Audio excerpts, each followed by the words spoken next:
Cet homme, salué par l'ancien international Samuel Eto'o, c'est Wilfried Nathan Douala, un footballeur camerounais, inconnu jusqu'en janvier 2024, puis sélectionné pour participer à la Coupe d'Afrique des Nations en Côte d'Ivoire.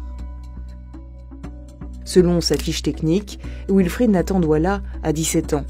Il joue comme milieu de terrain au Victoria United, un club de Limbe, une ville de la région anglophone du Cameroun. Le Monde avait rencontré et photographié le footballeur en janvier 2022. Sauf qu'il se présentait alors sous un nom différent. Mais des tatouages et une cicatrice prouvent qu'il s'agit bien du même homme. Il disait alors être âgé de 21 ans. Le 10 mars, la Fédération camerounaise de football révèle finalement que le joueur est suspendu en raison d'une double identité. Plus de 50 joueurs de première division sont aussi concernés.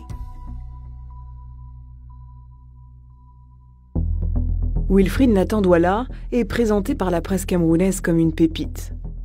Pourtant, ce joueur n'a jamais été cité par les médias avant décembre 2023. Il existe bien une page Facebook à son nom, mais elle a été créée le 28 décembre 2023, le jour de l'annonce de la composition de l'équipe camerounaise pour la CAN.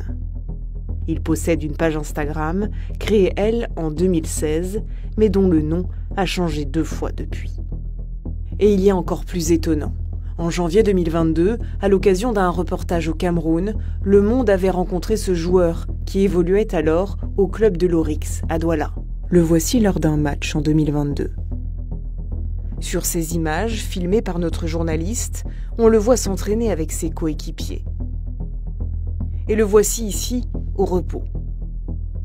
Interrogé, il dit alors s'appeler Alexandre Bardelli et donne son âge, 21 ans.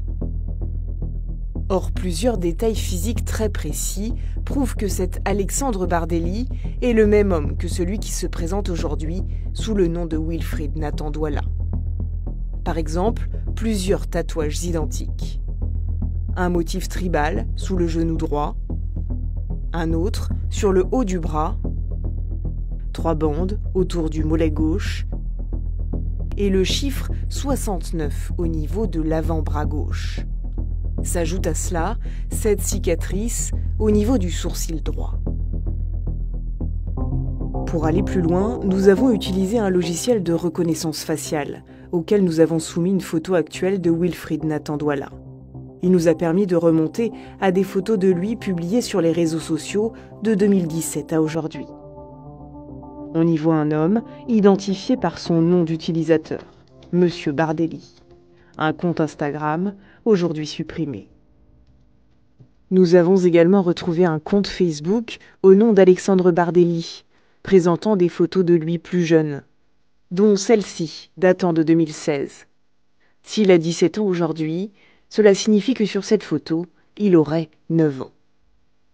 Nous avions interrogé la Fédération camerounaise de football 2 jours avant l'ouverture de la Coupe d'Afrique des Nations. Elle n'avait voulu faire aucun commentaire. Le problème de la fraude sur l'âge en Afrique, c'est quelque chose qui existe effectivement depuis un certain temps. Un très bon joueur africain, il est logiquement, quand il évolue sur son continent, il est vite repéré par les clubs européens. Si à 22 ou 23 ans il est pas repéré, c'est qu'il y a aucune chance ou peu de chance d'aller en Europe. C'est pas à cet âge-là qu'on va former ou finir la formation d'un joueur. Donc il peut y avoir des arrangements entre les clubs, les joueurs, certains services administratifs pour modifier l'âge de naissance. Pour avoir sélectionné un joueur qui aurait menti sur son âge et son identité, les Lions indomptables risquent gros. D'après le règlement de la Coupe d'Afrique des Nations, le Cameroun pourrait être exclu de la compétition lors des 2 prochaines éditions.